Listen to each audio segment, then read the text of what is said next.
What is up, YouTube? What is up, Richmond Rillaboom fans? We are coming back to you with another episode of the FPL season. Our journey to the playoffs has been a wild ride. We have been on a roll with the Richmond Rillaboom ever since week 3, where we made some transactions, getting rid of a few more passive members of the team in Skarmory and Umbreon, and picking up our Mesprit, picking up Hisuian Gudra, and also Enamorus, which has just really ignited a lot of success for our team. We have not actually lost a match since that week 3 transaction, the transactions that we made after week 3. So we started off 1-2 in this league and have been on a roll since. So we are coming into the final week of the regular season with a match versus Lion and the Alpine Arcanines. And this match has a lot of playoff implications. So coming into this match, right off the get, I was actually initially going to bring a very kind of like meme team. I was not going to bring my best sets originally because I didn't know how the playoff format was going to go. And so going into playoffs, when you're looking at a potential for towards the end of the season, and the way the standings were looking, with me being at like the potential 2 or 3 seed and Lion being around like 4th and 5th, or potentially 6th, it was a good possibility under normal circumstances that we might face off each other early on in the like potentially first round of playoffs. So because of that potential rematch possibility, I wasn't going to bring my best sets at first, and I had built a like a strong A team, and then I had built like a backup kind of more just sort of fun, not really caring whether I win or lose team, because I wanted to potentially save my best sets for a playoff rematch. However, I realized once the mods of the league of FPL put out the format for how playoffs was going to work, that so we have 2 divisions in FPL. We have the Indigo division, which I'm in, and we have the Teal division. And each division is 16 teams, I believe. So looking at the standings, right here you can see yeah, so you can see Lion and I both in the towards the top of the standings, and but the way they're actually going to do it is that the top 2 seeds from each division is actually going to get two full rounds, 2 bye weeks, meaning the top 2 seeds each get a guaranteed spot in the semifinals, which is amazing. It's a really great reward for performing well in the regular season.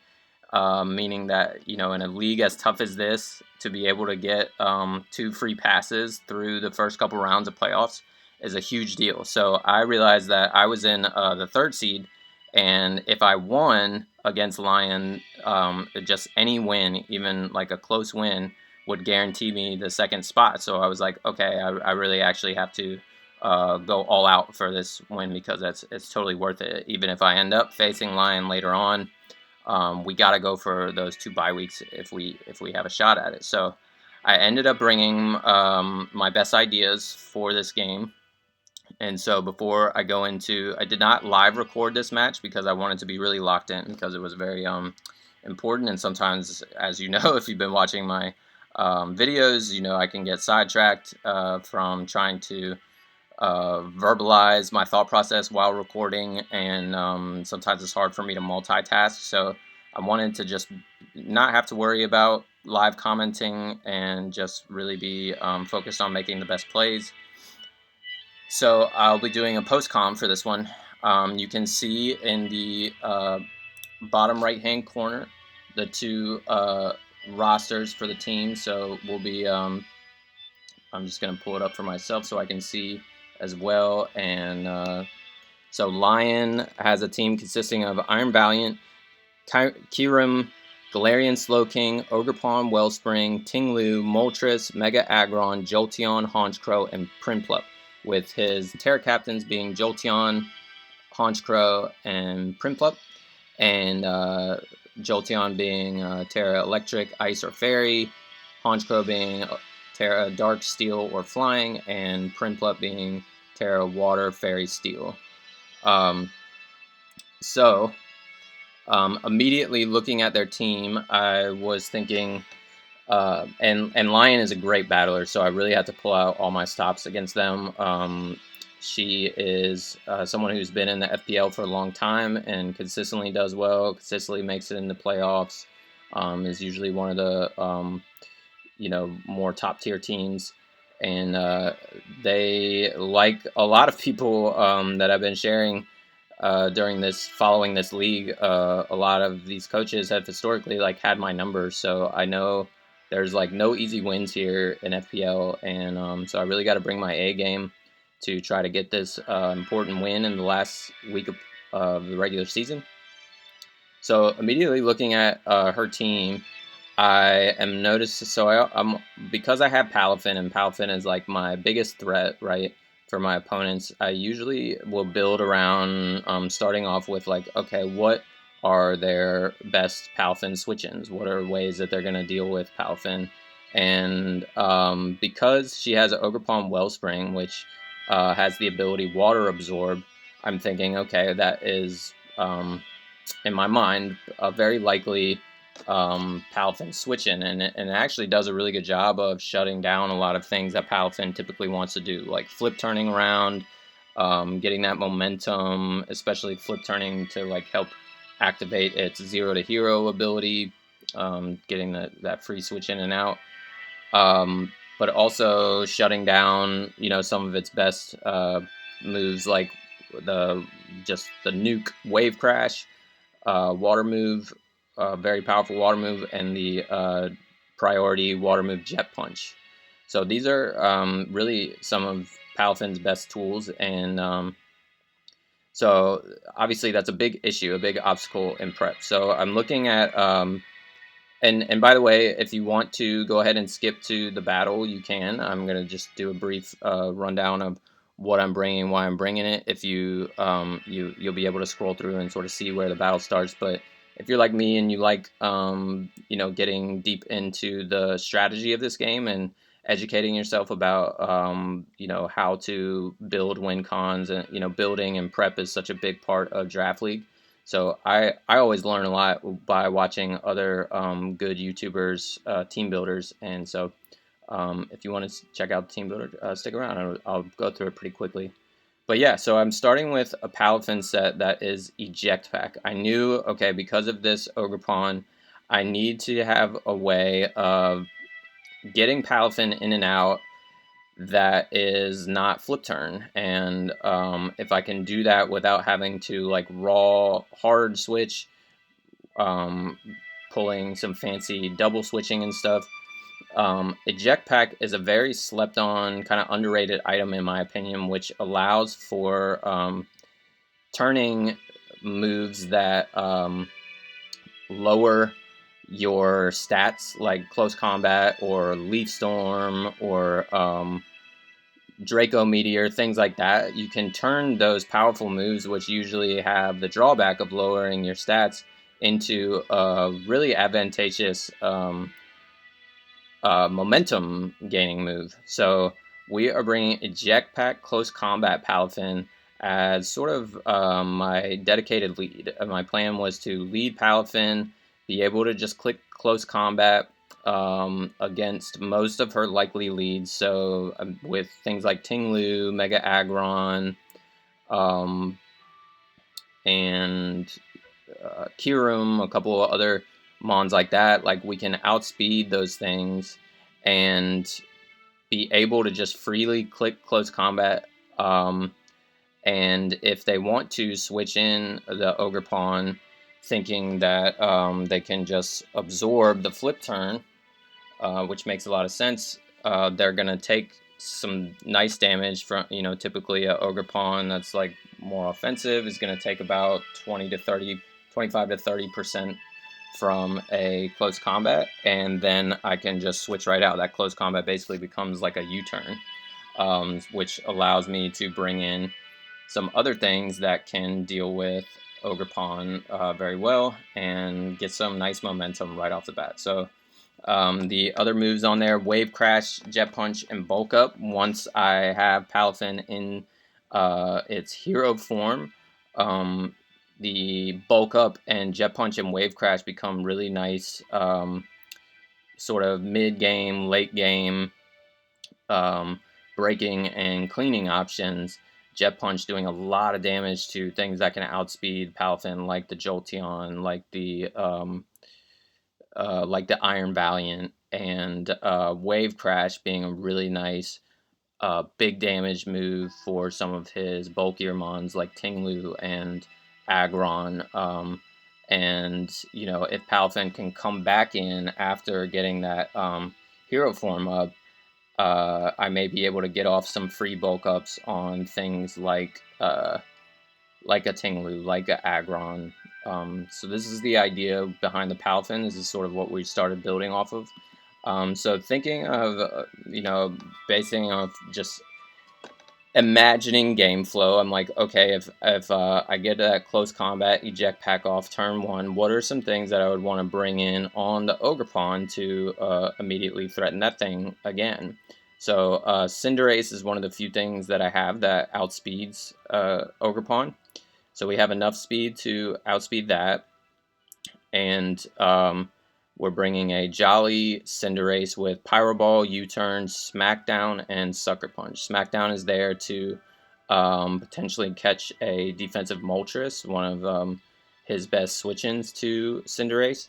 U-Turn is a pretty free, if I'm thinking in theory of a likely turn 2 scenario, if I bring in Cinderace against Ogerpon, they're either going to take a lot of damage or potentially just get knocked out by a Libero U-turn once that turns into a stab move with Cinderace's awesome ability, or they have to switch out and I get momentum, and so I'm still like in the driver's seat. I'm still in good position after 2 turns. So that is my likely like turn 2 thing, and just another thing that helps me maintain momentum. Heavy duty boots for not taking damage from rocks, and Sucker Punch being there for helping me to pick off things like a Jolteon, or potentially even like an Iron Valiant, even though it's super resisted, if I can weaken that thing. Or even like hitting a Galarian Slowking if he gets up like a Trick Room or something. So, and Pyro Ball otherwise just does a lot of damage to pretty much everything on his team. It's like the hardest hitting move that Ace has. So this is a great Ace. Looks really helpful. Once again, Ace and Palafin just really like kind of synergizing nicely with each other on the offensive side. The other thing that I wanted to bring, I wanted to bring like a nice switch in defensively for Ogerpon. So I'm bringing a very bulky Mega Venusaur with a lot of defense investment, bold nature, 132 EVs in defense, 100 EVs in special defense, and pretty much max HP. It just takes hits from a lot of things on his team. It's a good switch in to Jolteon, and can eat hits from that, even like a Choice Specs Jolteon. If it's like Tera Ice, I can like live 2 hits from it, from full, and Synthesis back up, heal myself. Earth Power does nice damage to some likely Venusaur switch-ins. Is very likely wants to bring in like a Galarian Slowking on my Venusaur, so knockoff is also there for the Slowking to knock off things. If I can catch it on a switch and knock off like an Assault Vest or something, then do more damage with Earth Power. Earth Power also does some pretty nice chunk to Mega Aggron, especially if it's like a more physically defensive Mega Aggron.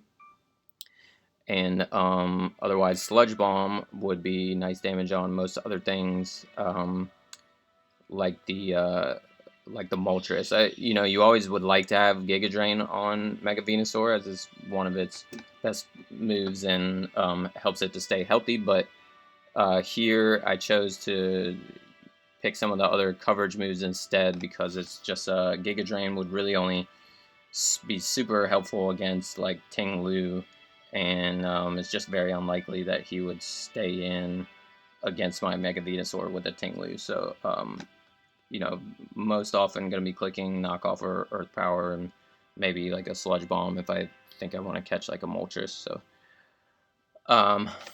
So yeah, thinking Moltres, wanted to have some more things for that. Rhyperior is a great switch in for Moltres, on paper, resisting that fire and flying typing. Rhyperior is just very naturally bulky, but we're actually going to try to catch them with a offensive rock polish weakness policy Rhyperior here. This is the first time I'm bringing a more like kind of sweeping Rhyperior. Usually it's been like a Tera Fairy, more just setting rocks, bulky switching, and this time we're making Rhyperior one of our offensive win cons. So once this gets a rock polish up, it outspeeds everything except for a Jolteon or like a Scarfed, Valiant or Scarfed Kyurem. But with the solid rock ability, reducing damage from from super effective attacks, and Rhyperior's natural bulk, I can live a lot of super effective hits, especially if it's like a physical attack from like a Earthquake from a Ting Lu, or a Heavy Slam from an Aggron, or Body Press from an Aggron, or even like a Close Combat from an Iron Valiant. I can activate that weakness policy, get up a rock polish, then outspeed almost everything, and at +2, Rhyperior really just kind of tears through his team. Like, Earthquake annihilates almost everything. Rock Slide destroys the Moltres. And Megahorn hits the few things that Earthquake and Rock Slide do not take out, like the Ting Lu and Ogerpon, really hard. Like, Megahorn should definitely kill Ogerpon, and if Ting Lu has some chip damage on it at +2, Megahorn has a good shot of taking that out as well. So this weakness policy Rhyperior looks really good here. So with that in mind, I wanted to help support that. So we're bringing a light clay, very bulky Mesprit, sort of support Mesprit. It has Stealth Rocks to help with that support, because Rhyperior's not bringing rocks this time. Did want to have some rockers. Always helps to, helps your offensive mons to clean late game and sweep, to have that chip damage to, eliminate any like fancy focus ashes or anything like that. And also just helping wear things down, which is always useful when you're facing someone with like a regenerator mon like Slowking. And then, so we're bringing dual screens, light screen, reflect, and knockoff. Very heavily invested in physical defense, and a good amount of special defense as well. Not really worrying about offenses here. But knockoff does, again, decent chunk to Slowking. This is one of my best switch-ins to Slowking. If he wants to click things like Future Sight or Psychic against my Venusaur, I can bring in Mesprit, and pretty easily, like, I can outspeed Slowking and live, any hits that it wants to go for, especially if he's going for the Psychic moves. I can take Sludge Bombs decently well, especially if I get off a light screen, and should have a good chance of getting up both light screen and reflect, and then just kind of like knocking items off, potentially getting up rocks and then just kind of like getting out of the way and hopefully letting things like Rhyperior, Palafin, Cinderace do a lot of damage. Screens also help Hitmonlee potentially get in. So a likely switch in for Mesprit on his end could be to bring in the Ting-Lu again. So my thought is if I get up screens, I can live a Earthquake and definitely eat a Dark move very well from Ting-Lu, and that could be a chance to get in this very hard-hitting Life Orb Reckless Hitmonlee. His Jolly Nature to outspeed, I think just outspeeding like a max speed Moltres. And then, but Moltres will likely be defensive anyway. And then High Jump Kick does a crap ton of damage with Reckless and Life Orb to almost everything, except for like a Moltres or a Slowking. So I have the Earthquake for the Slowking, and Rock Slide is there for Moltres, and that should destroy Moltres. Rapid Spin is good for removing rocks, and also if I feel like I can get off a free Rapid Spin, like say he wants to save his Ting-Lu or save his Aggron, and he's gonna switch out. I think he's got a good switch in Moltres or Slowking. I can get off that Rapid Spin, get rid of rocks, and give myself a speed boost, and then Hitmonlee is in a really good position to just do a ton of damage to his team. Like High Jump Kick just destroys. Kyurem, Earthquake will do a lot to even things like Iron Valiant. But yeah, this is another really good breaker for him, for her team. Yeah, a good way of removing rocks since we're not bringing Court Change on Cinderace. So that is the team. The plan, like I said, to lead Palafin, hopefully get up screens at some point early or mid game, and potentially help set up that Rhyperior sweep, or help Hitmonlee getting in safely and doing a ton of damage. And then if we can get rid of things like the Ogerpon, then our Palafin looks really good as well. So let's get into the replay. Sorry, give me one moment while I find that.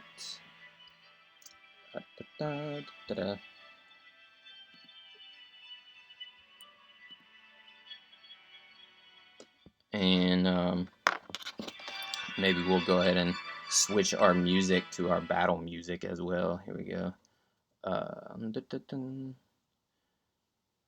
So, right off the bat, we're seeing, as soon as this battle started, the first thing I noticed is, wow, all that prep for Ogerpon, and they did not bring Ogerpon. So, this is actually a good thing for me, even though a lot of my prep was around that. It just means that Palafin has that much more opportunity to put in a lot of work here. Just looking at his team, I'm really not knowing what like on paper. It doesn't seem like he has really any good switch-ins to Palafin based on what he brought, or excuse me, I'm gonna keep saying he, but what she brought. So that feels really good, and it outside of like a Iron Valiant or a Jolteon lead, the lead Palafin still looks like a really great plan, and the eject pack just giving us like a free close combat, and getting momentum and taking it from there. So we are going to, I'm going to put this on like slow speed, and just kind of walk you through how this match went. So immediately I'm like, okay, let's stick to the plan of leading Palafin.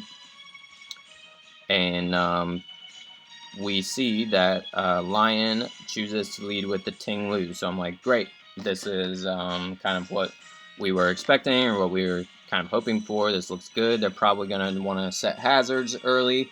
And yeah, the eject pack close combat still looks like a good plan.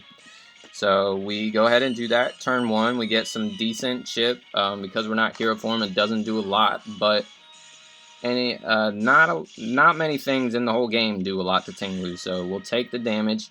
And because it is Ting-Lu rather than Ogerpon, we go ahead and use this opportunity to bring in our Venusaur. So she goes ahead and gets up rocks. We see she's the leftovers.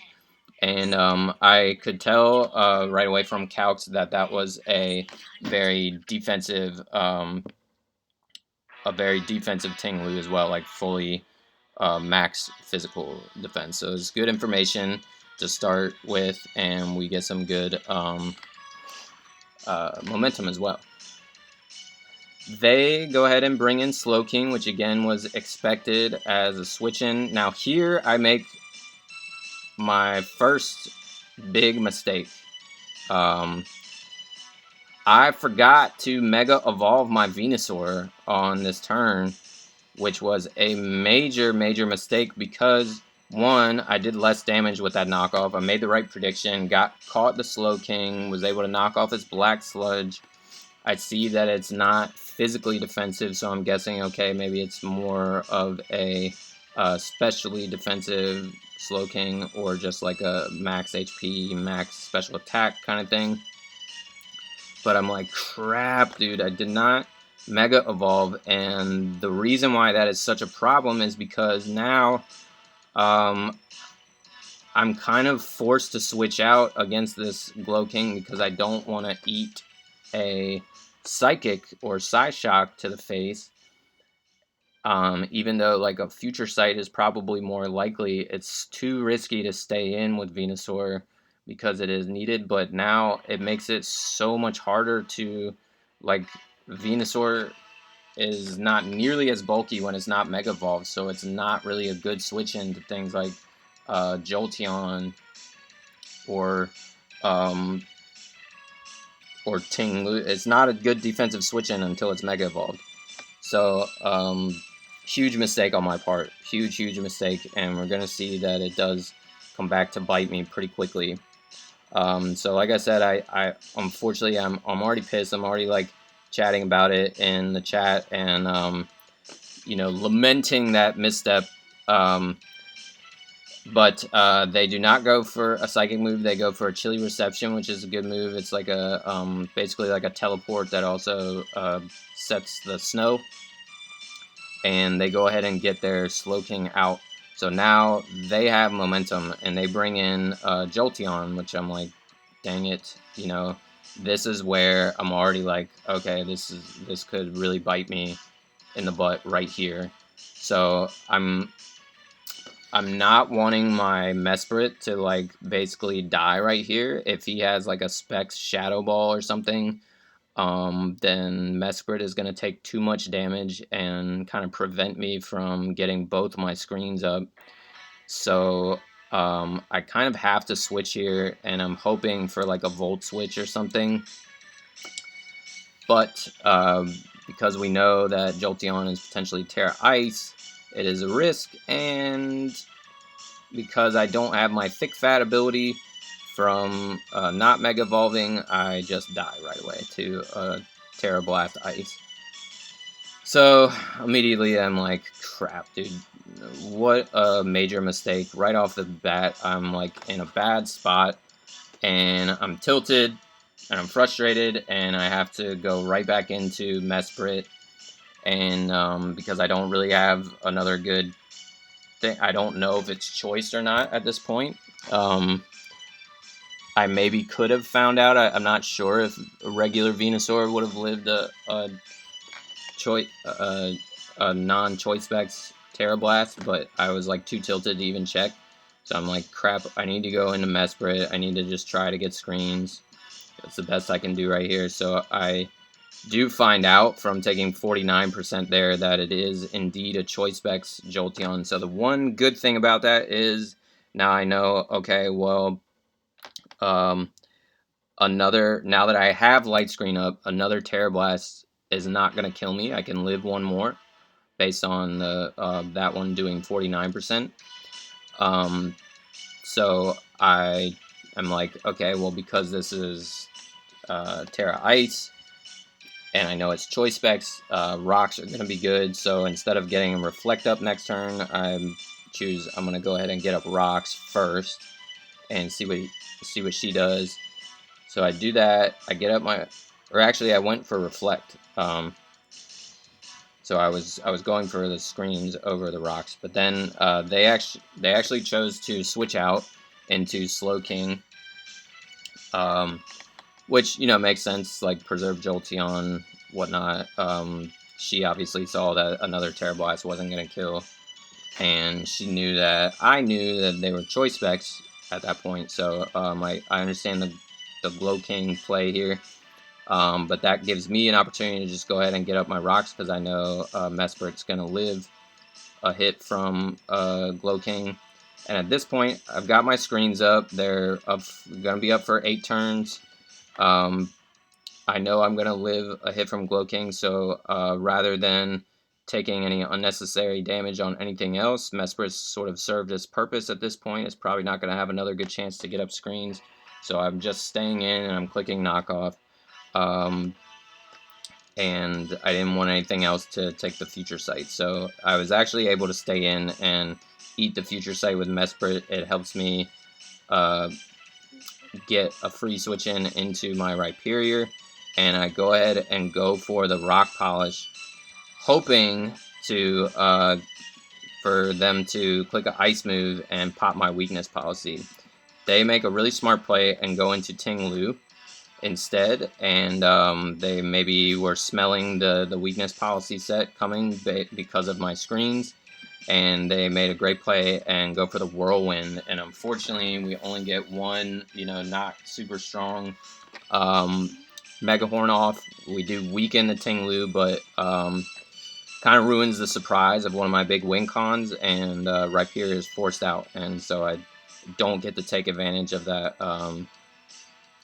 Of the screens and the weakness policy and everything. So I'm really in a bad spot here. Like, I'm already down 2 Mons. They still have all of their Mons, and Rhyperior has kind of revealed its hand, and at this point I'm like, man, this is gonna be a hard battle to win. So I'm on the ropes, and I am sort of forced to play very aggressively here. So I'm forced into Cinderace, and I'm like, okay, well, what can I do against this Ting-Lu? I'm gonna have to U-turn, right? Because I can't kill it with Pyro Ball, and I U-turn into Hitmonlee. I know because of Reflect, Hitmonlee can at least live an Earthquake.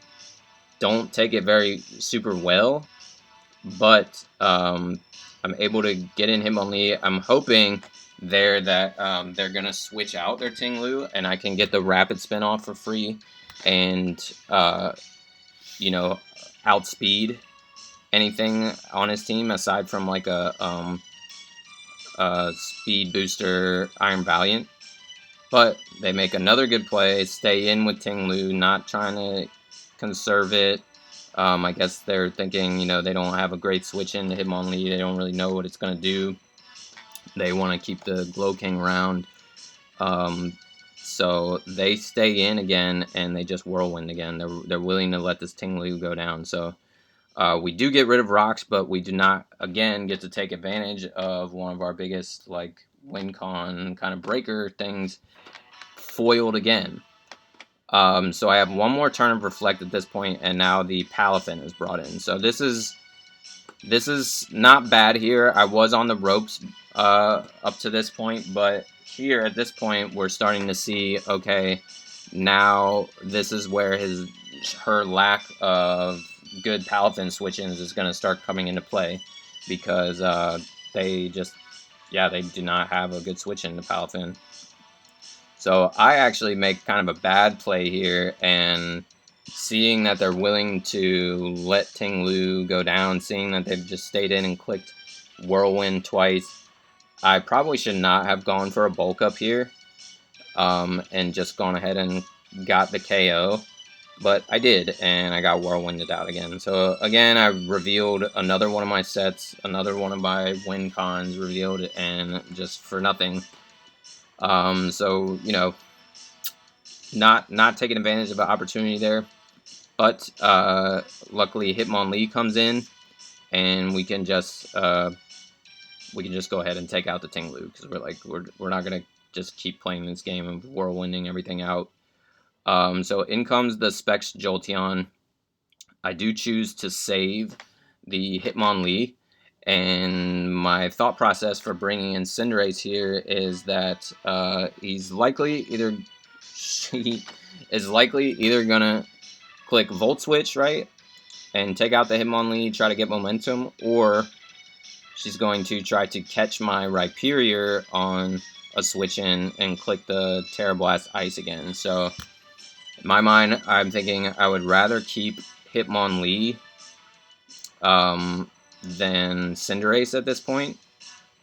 And because the Tera Ice, I could live a Volt Switch, I think, from where I was at. And Tera Ice is not going to 2-hit KO me because I resist. So I bring in Cinderace. It ends up being a good play. It only does 37%. And I'm like, yes, okay, finally I have an opportunity to, start getting some momentum back in my favor. So I click my hardest hitting move, Pyro Ball, over U-turn. I'm thinking, let's just do as much damage as we can to... I'm thinking, I did expect the Aggron to come in, thinking maybe that was her best U-turn switch in. But I just go ahead and click Pyro Ball. They take it pretty well before Mega Evolving, because before the Mega Evolve, Aggron is Rock and Steel, so it's neutral to Pyro Ball. But again, because at this point I'm thinking Cinderace is probably my least valuable member, I'm like, okay, you know what, I'm just going to stay in with Cinderace and keep clicking Pyro Ball as much as I can. So they choose to stay in. I was thinking either like a Thunder Wave or Earthquake or Body Press would be coming, but they actually click Heavy Slam, and we eat that. We land our Pyro Ball, and so we get to take out Aggron with a second Pyro Ball. And that is helpful because that is, even though Aggron was not like a great switch-in to Palafin, it was one of the few things, like if he brought Aggron in at full health, Palafin was not going to be able to one-shot it. So it was one of the few things that she had that could actually like eat a hit from Palafin, at least one. So that is a really good thing to get out of the way. Now we see the Iron Valiant come in, and we see that Iron Valiant is not speed boosting, and it's very likely not going to be Choice Scarf either. So I do have enough speed on this Cinderace to outspeed a regular Iron Valiant without the speed boost. So I'm like, you know what? Once again, in my mind, Cinderace is looking like probably the least valuable member because Palafin is really good. So with Jet Punch, Palafin can take out the weakened Jolteon with a Jet Punch at this point. I'm probably going to outspeed this thing, so if I could just land a Pyro Ball, then I can put this thing in Jet Punch range as well, and that's really good. So that's what I do. I stay in, I hit the Pyro Ball once again. Bucky O'Hare landing these Pyro Balls. They hit us with a close combat, and RIP Bucky O'Hare. So now I'm like, okay, what is Rhyperior going to do for me at this point? I'm not going to live a Specs Tera Blast without the light screen. I am Tera Ground, so I can't make myself neutral to those moves anymore. So I'm like, well, if they're gonna stay in and click close combat against my Rhyperior, I can maybe pop the weakness policy again.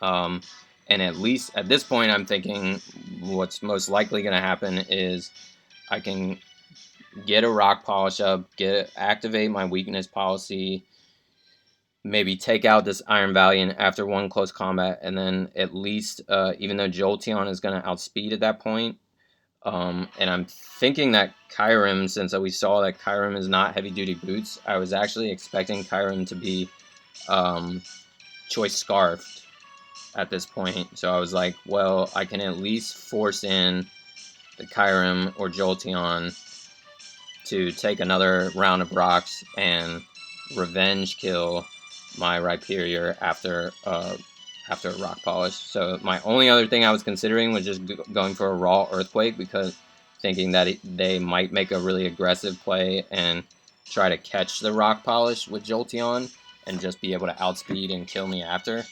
But that would have been a super risky play on their part.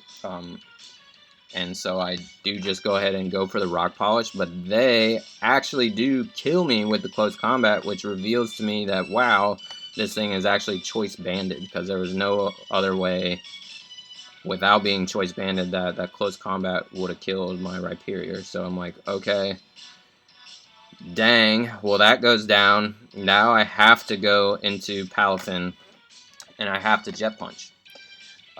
So at this point, like I said, I'm expecting Kyurem to be Choice Scarf, and I think I just said GG at this point, because I thought I was done. I thought Choice Scarf Kyurem was gonna come in and just clean me up, but after I prematurely said that, I see Lion go into the Glow King again, which I'm like, hold on, maybe I actually have a chance here. If they were Choice Scarf Kyurem, they would have gone into it right there. But they do not. So we see the Glow King, and I'm like, wait a second, maybe I still have a chance. So I go for the Wave Crash because, again, I knew that the Glow King was not a fully defensive Glow King, and the Wave Crash would have killed from there. So we try to hit it with that. They go ahead and sack off the Jolteon, which it makes sense because Jolteon was just going to die to Jet Punch anyway, and they were actually just trying to get more health on the Glow King with the Regenerator ability. So that was a very good play. Lion putting themselves in a position to win in a tight spot like good coaches do. And here I'm like, oh man, here we go. This is going to be another down to the wire match, and I'm still wondering if this Kyurem is Choice Scarfed. I'm still wondering what the Kyurem wants to do, but because it's not coming in, I'm thinking it can't be Choice Scarf, right? So maybe I have a shot here. If I can just kill this Slow King, then close combat should be able to outspeed and kill the Kyurem. And I'm like, okay, man, maybe we might actually have this. So here I was thinking, I didn't think, even like with a let's look right now, but even without any defense investment, I believe the Slow King was still going to live a Wave Crash from my Palafin, from like, where was it at, 72%. So yeah, actually I had a chance to kill with Wave Crash. So that was a bad play by me.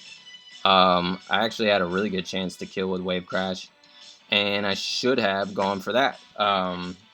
Let's see, had I been, but again, like I said, I was still like kind of thrown, and from the Mega Venusaur mistake, and man, I had an 81% chance to kill with Wave Crash, I think there, or something close to that if they had a little bit of defense.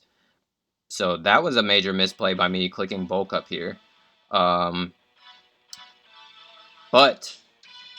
let's see what happens. I think my rationale behind that was, okay, if they are Choice Scarf Kyurem by some chance, maybe they're trying to get another cheeky double switch on Glow King to get more Regenerator health back.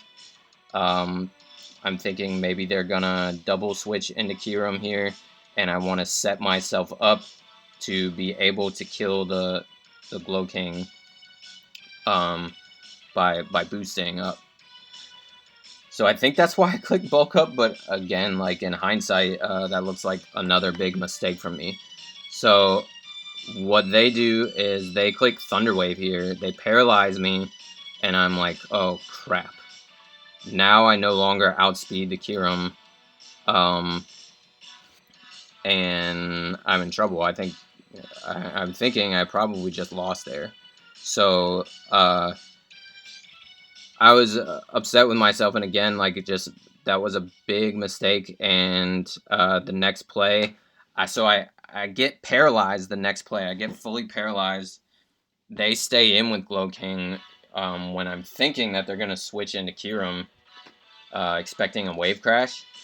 So I actually, on that play right there where I got paralyzed, I actually clicked close combat because I was thinking my only chance at killing the Kyurem is to catch it right now with a prediction and kill it with close combat. They did not switch out, and they just stayed in and sludge bombed me. So I got paralyzed again, and I think the second turn I had clicked Wave Crash, and at this point I'm like, gosh darn it, like, I'm about to lose to hacks. I made a mistake in hindsight, and I'm just getting punished for it because now I'm just getting paralyzed over and over again, and I'm like, great, I just totally choked. I just totally blew it. I'm convinced that I lost at this point, so I'm just kind of like out of frustration, just clicking Wave Crash and like, whatever, I just lost. Like, I was sure I lost, right? Because Kyurem should outspeed the Hitmonlee, and I just take out the Glow King. And again, at this point, I'm like, God, I just lost. I totally choked. However, we bring in Hitmonlee, and I'm like, well, I'm just going to click High Jump Kick. And Hitmonlee, the Spider Hitmonlee, actually outspeeds the Kyurem. We find out that the Kyurem was a slow Kyurem with Scale Shot. And so we outspeed. We land the clutch High Jump Kick. Once again, Hitmonlee nailing both of its high jump kicks. Cinderace hitting all of its pyro balls. We're well-trained squad over here, okay? We don't miss these 90% accuracy moves, okay?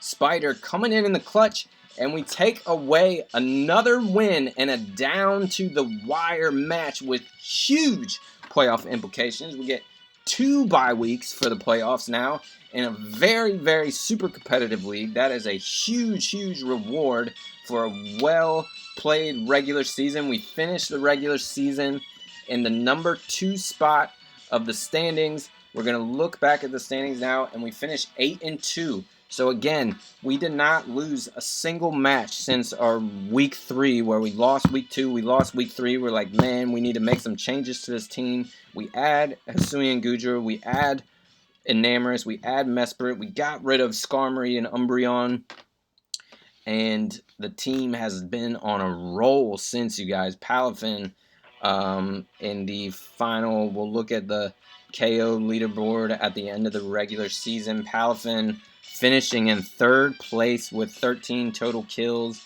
a +9 differential, coming to only 8 matches, just behind Dragapult and Zamazenta. We actually had the same amount of kills as Dragapult, but just a few more deaths than Dragapult, so a lower differential. And the Zamazenta finishing in the MVP of the league with 15 total kills. But man, loving this team. You know, Tera Rhyperior has been super fun to use. Cinderace and Palafin and Mega Venusaur have just synergized very, very well together, offensively, defensively, pivoting. And the new additions to the team, like Mesprit being an excellent utility mon to help set up win cons with screens and rocks and U-turning, and just overall diversity.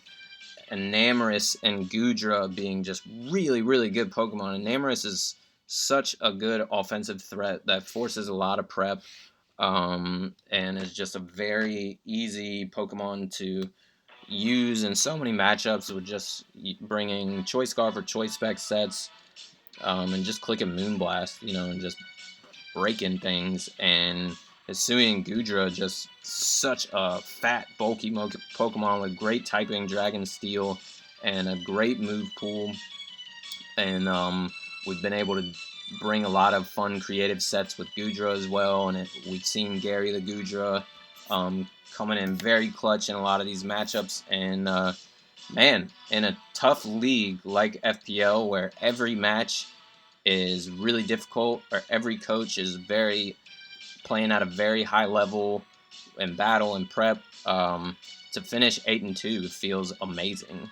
This is the best regular season I've ever had in FPL. I feel like I've always sort of underperformed, not quite reaching, performing to, my full ability in FPL. I've sort of always like messed up in drafting and just had like been stuck with sort of awkward teams that I ended up not liking, or like I think last season of FPL I like finished like 6-4 or something like that, and like didn't even make playoffs. That's how competitive this league is, and I've always either barely like squeaked my way into playoffs, or even just not even made playoffs. And this is like the only league where I've ever not made playoffs, I think.